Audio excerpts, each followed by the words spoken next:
abavubuka okuyiga okwana n'abawala okugonda nga bakola ki nga bakwanibwa. Kyekitongole tugenda kuba tukifulumya mwezi ogwa Julaayi era ba members manyi waliwo abaana abalenzi babonyaabonye nnyo tebamanyi kwana tebamanyi kola ate n'abawala tebakola ki tebakkiriza kola ki kwanibwa.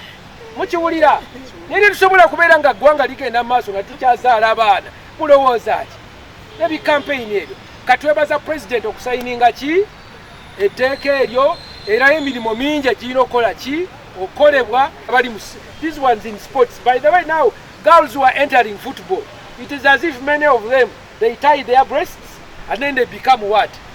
Lesbians.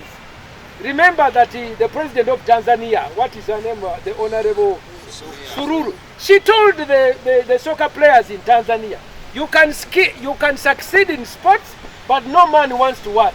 To marry a woman without breasts. Whenever you go to atalina bere. Kati abaana tulina babuya ne sports nayo tugitereza. Kitegeera. In sports we should not be afraid. Our daughters should play games, but they should also be guided. So we are counting on you as Ugandans. As parents, make a second check. Parents, make a second check on who is the friend to your child. The